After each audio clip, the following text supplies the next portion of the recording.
My life, up until that point, had been a meticulous blueprint. Every step carefully considered, every financial decision made with an eye on the future. I was in my late 30s, working as a senior analyst for a tech firm, enjoying a stable income, a healthy 401k, and a FICO score that was the envy of my friends, consistently hovering in the high 700s, pushing 800. I had planned to buy my first home within the next year, had a down payment account steadily growing, and felt an immense sense of security and control over my destiny. This wasn't just about money. It was about the tangible proof of years of hard work, discipline, and responsible living. This was my foundation, my future, or so I believed. Then, the cracks began to appear. Not suddenly, not dramatically, but subtly, like erosion. The first sign was a credit card offer, oddly specific, for a premium travel card I'd never applied for. I tossed it, assuming it was just a marketing fluke, a mistake by the algorithm. Then came a rejection letter for a car loan I hadn't sought. That raised a brow. My credit was stellar. Why a rejection?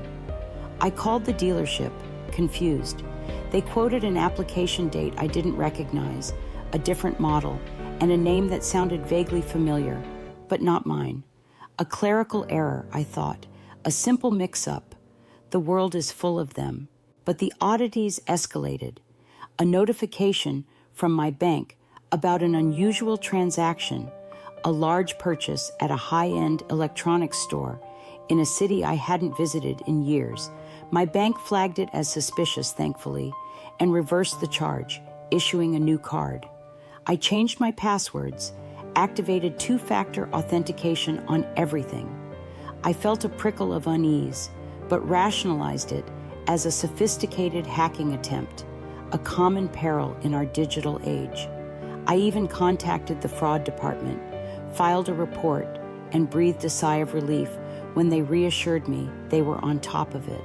Then came the phone calls, the persistent, increasingly aggressive calls from collection agencies, calls about unpaid utility bills from an address I didn't recognize, calls about overdue credit card payments on accounts I'd never opened, calls that spoke of escalating debt, of late fees, of damaged credit. The polite tone of initial inquiries quickly morphed into sharp, demanding voices, threatening legal action. Panic began to set in, cold and clammy. This wasn't just a glitch. This wasn't just a hack. This was something far more sinister, far more personal. Someone was systematically dismantling my financial life, piece by agonizing piece. I pulled my credit reports, all three of them, from Experian, Equifax, and TransUnion. What I saw sent a shiver down my spine that had nothing to do with the air conditioning. There were accounts, so many accounts, multiple credit cards, some with high limits, all maxed out. A personal loan for $30,000, another for $20,000, various utility accounts, cell phone contracts, even an application for an apartment lease, all in my name. The total debt accumulated was staggering, well over $100,000. My once pristine credit score had plummeted, dropping hundreds of points, a catastrophic freefall that felt like a punch to the gut. My dreams of buying a home, of financial independence, evaporated in a cloud of crushing debt that wasn't even mine. Who would do this? Why? I reviewed every detail, every address, every phone number listed on these fraudulent accounts. Many of them were burner phones, P.O. boxes, or addresses of extended family members I barely knew. But then, one detail jumped out at me, cold and clear. An address listed on a utility bill for a short-term rental. It was an address I recognized. It was the address of a tiny studio apartment my sister, Clara, had rented briefly last year when she was getting back on her feet After another one of her numerous life crises, Clara, my younger sister, always a little reckless, always a little self-centered, always looking for the easy way out. She had a history of borrowing money and never repaying it, of forgetting her wallet when it was time to pay the bill. But this was different. This was a crime, a felony. My mind reeled, trying to reconcile the image of my own sister, the girl I'd shared a bedroom with, the one I'd always tried to protect, with the monstrous reality of an identity thief. No, it couldn't be Clara. It must be someone else, someone she knew, someone who got hold of my information through her. My heart desperately clung to that slim thread of denial. I needed to investigate further, to be absolutely sure before I even breathed a word. I meticulously gathered every piece of evidence, the credit reports, the collection calls, the strange mail. I cross-referenced the addresses, the dates, the names, and the more I dug, the more the horrifying truth crystallized. The phone numbers were linked to numbers Clara had used. The small, random purchases on one of the credit cards matched places I knew Clara frequented. The signature on some of the documents, while a crude forgery, bore a chilling resemblance to Clara's handwriting, particularly the way she looped her A's. The apartment application was for an apartment she'd actually lived in, right down to the oddly specific move-in date. The overwhelming evidence pointed to one person, my sister, my own flesh and blood, the person I had always defended, always offered a helping hand to, always put first. She had not just stolen my identity, she had stolen my peace, my future, my sense of security. The realization hit me like a physical blow, knocking the wind out of me. It wasn't just the money, it was the absolute soul-crushing betrayal. This wasn't a mistake. This was a calculated, deliberate act of financial violence, committed by someone who knew me intimately, who had access to my life, who had used my trust as a weapon. My once perfect world lay in shattered pieces, buried under a mountain of fraudulent debt, and the architect of its destruction was my own sister. The quiet erosion had finally culminated in a catastrophic landslide, and I was buried alive. A cold, hard question formed in my mind. What do you do when your own family becomes your biggest threat? The answer I was about to discover would tear my family apart and redefine everything I thought I knew about loyalty and justice. Are you ready to hear the agonizing choice I faced and the shocking way my own parents reacted when I finally confronted them with the truth? You might want to brace yourself. The weight of the evidence I'd uncovered pressed down on me, suffocating. Clara, my sister. The thought alone was a betrayal, a violation of the very fabric of our family. I tried to reach out to her first, to confront her directly, to give her a chance to explain, to confess, to somehow, miraculously, make this right. I called her, texted her, left messages, my voice trying to remain calm, rational, pleading for a conversation. She dodged every attempt, her phone perpetually going to voicemail, her excuses thin and transparent. Busy with work, out of town, phone died. The evasiveness only confirmed my darkest suspicions. My parents, Robert and Margaret, were next. I knew I couldn't face them alone. The magnitude of Clara's crime and the direct impact on my life demanded a formal approach. I booked a consultation with a lawyer specializing in identity theft and fraud cases.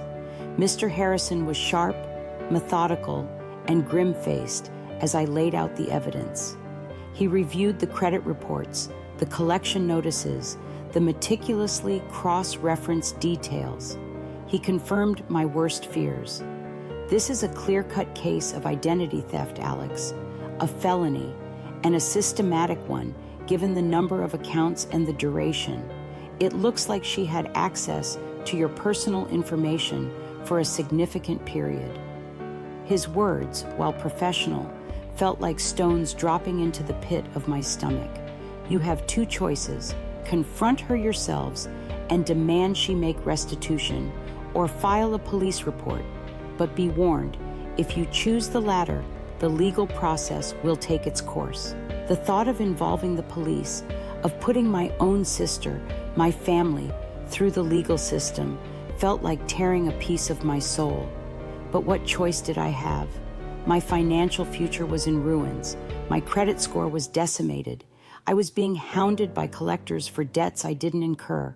My ability to get a loan, rent an apartment, even get certain jobs was gone. She hadn't just used my name, she had stolen my very ability to function as a financially responsible adult. I decided to try one more time for a family resolution. I arranged a dinner with my parents, ensuring Clara would also be there. The air was thick with unspoken tension from the moment they arrived. Clara looked pale and fidgety, avoiding my gaze. My parents seemed uneasy, sensing the unspoken weight in the room. After a few forced pleasantries, I took a deep breath. "There's something important we need to discuss," I began, my voice trembling slightly despite my best efforts. "Something serious, about my finances, about my identity." I laid out the credit reports, the collection notices, the detailed spreadsheet I had created, documenting every fraudulent account, every dollar of the over $100,000 in debt. I explained how it had ravaged my credit, how collectors were hounding me, how it threatened my future. My parents' faces grew increasingly alarmed.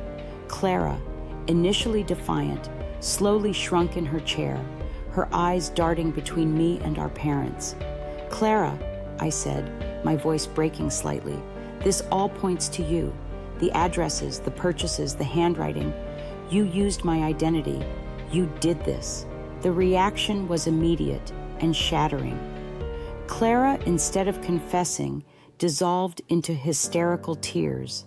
"How could you accuse me, Alex? Your own sister. I would never. This is a misunderstanding. You're trying to ruin my life." She turned to our parents, her voice a pathetic wail.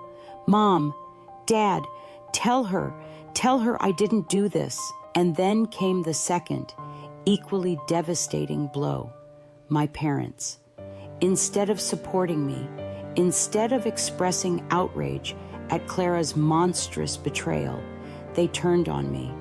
My mother, Margaret, her voice laced with disappointment, said, "Alex, darling, this is a serious accusation. Are you sure? Clara would never do something like this. She's your sister. She loves you." My father, Robert, ever the pragmatist, added, "This must be a mistake, a hacking. Why would you jump to such conclusions about your own family, especially your sister, who's been through so much? You know how sensitive she is." "Sensitive?" I exploded, my voice rising. "She's taken out over $100,000 in debt in my name. My credit is destroyed. My future is gone. She stole my identity. That's a crime." "It's just money, Alex," Clara sobbed, looking up at our parents with wide, tearful eyes. "I was desperate. I was just trying to get by. You always have so much. You always have a good job. It's not like it really hurt you, did it?" That was the ultimate sickening gut punch. It's just money. My parents, instead of holding Clara accountable, instead of seeing the profound betrayal of my trust, simply minimized her actions. "Clara's been struggling, Alex," my mom said, her voice softening towards my sister. "Maybe she made a mistake, but she's family. We can't just throw her to the wolves. You're so good with finances. You can fix this. Can't you just help her pay it off?" "Help her pay it off?" I shrieked, disbelief warring with incandescent rage. "She stole my identity. She committed a felony, and you want me to pay for it? You're asking me to enable a criminal, your own daughter, who has destroyed my life, rather than hold her accountable?" My father sighed, a heavy, disappointed sound. Alex, you're being heartless. Think of what this would do to Clara. A police record, jail. Her future would be ruined. We can't let that happen to our child. Family takes care of family. And what about your other child? I demanded, my voice raw with pain. What about my future? Who's taking care of me? She ruined my life. She stole my future. And you're siding with the criminal? She's your sister, Alex, my mother said, her voice turning cold, a hint of steel I hadn't heard directed at me before. You need to forgive. You need to protect your family. If you do this, you're destroying us all. In that moment, I knew. It wasn't just Clara who had betrayed me.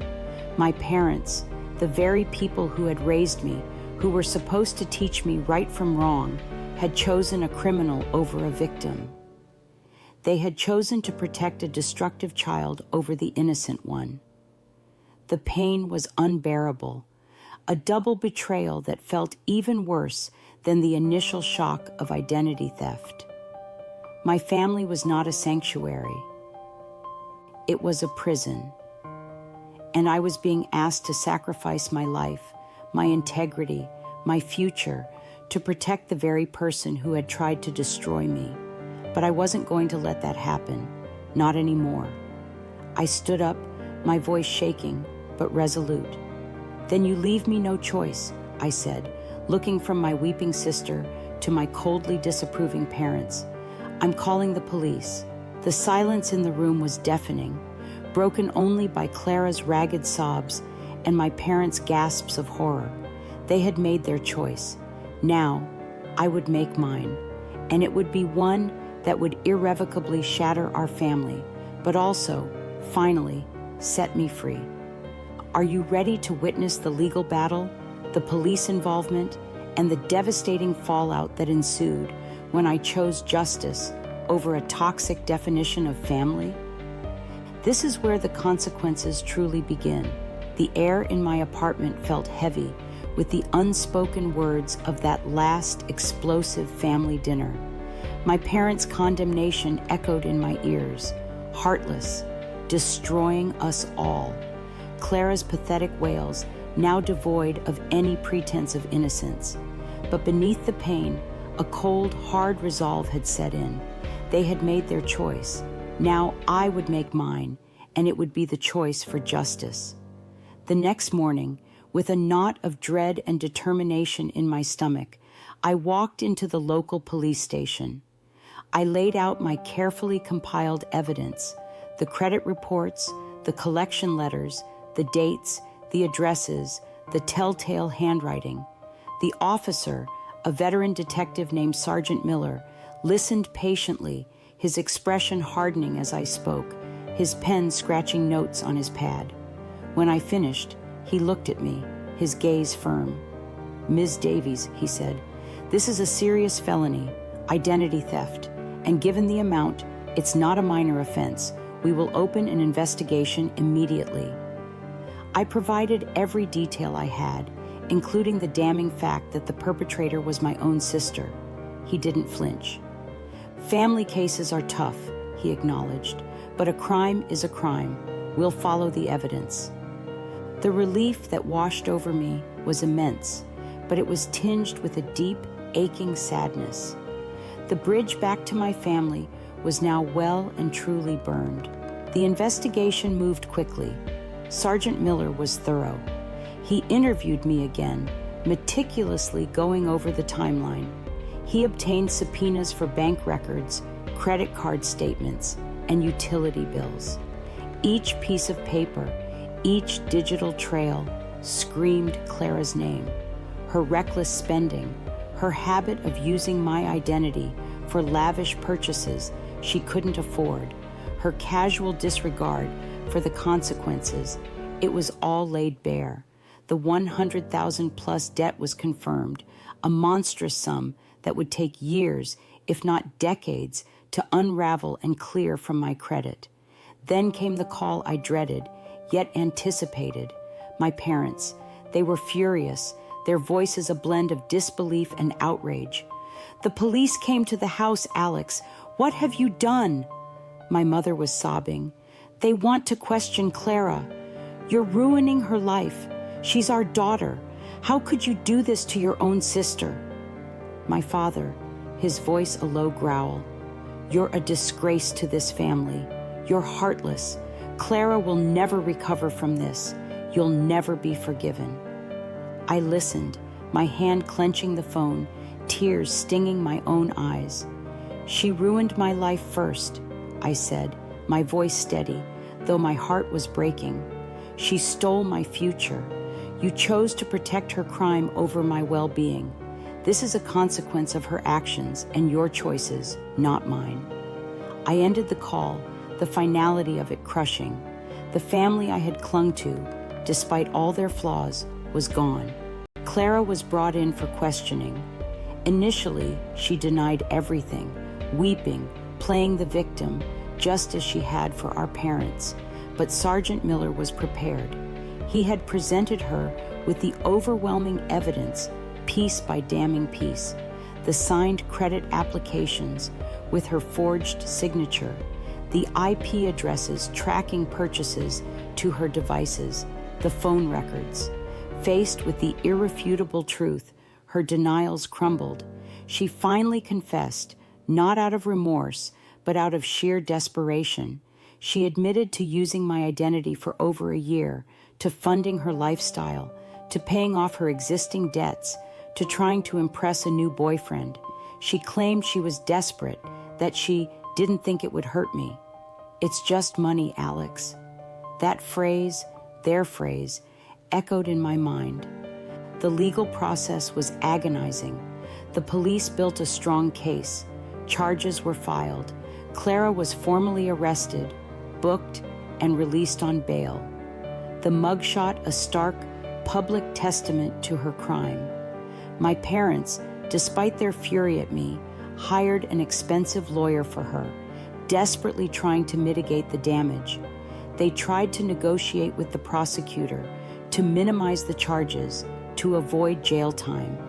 They begged me, through their lawyer, to drop the charges, to settle it as a family matter. I refused. Adamantly, I had come too far. I had sacrificed too much. This wasn't just about financial restitution. It was about accountability. The case went to court. It wasn't a trial, but a plea deal. Faced with the overwhelming evidence, Clara's lawyer advised her to plead guilty to a lesser charge of grand larceny and identity theft in exchange for a lighter sentence. She was sentenced to probation, mandatory restitution, and community service. No jail time, but a criminal record that would follow her for the rest of her life. And the restitution? She was ordered to pay back every single dollar she had stolen, plus interest, and to cover all my legal fees and the costs I incurred to repair my credit. It was a massive sum, easily over $120,000, a debt she would likely never fully repay, given her history. The fallout was immense. My parents completely disowned me. They cut off all contact, refusing my calls, sending back letters unopened. To them, I was the villain, the one who had condemned their struggling daughter. The extended family was divided, some condemning me, others secretly applauding my strength, but most simply avoiding the topic. My relationship with my parents was irrevocably broken. The years of love, of shared holidays, of family gatherings, all gone, shattered by a sister's crime and parents' twisted loyalty. The immediate aftermath was a whirlwind of credit repair. I worked tirelessly with fraud departments, collection agencies, and credit bureaus to dispute every fraudulent account, to remove every negative mark from my credit report.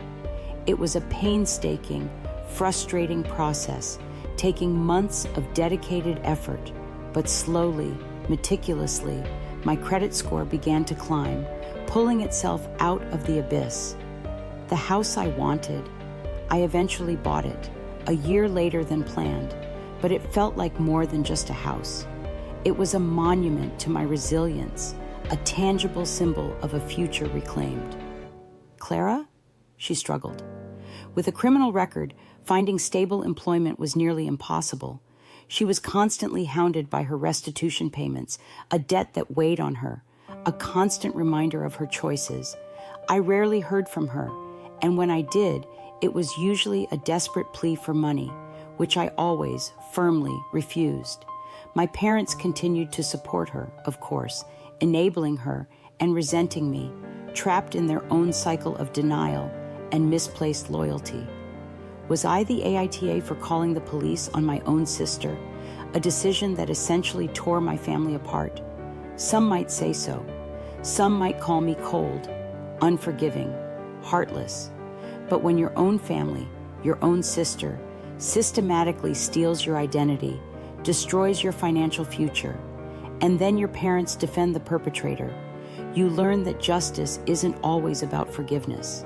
Sometimes it's about drawing a line in the sand, about protecting yourself, and about holding people accountable for their monstrous actions, no matter who they are. My family may be fractured, but my future is finally my own, free from the shadow of their betrayal. What would you have done in my position? Was my decision justified, or should I have prioritized family loyalty above all else? Tell me your thoughts in the comments below. I'm eager to hear your perspectives.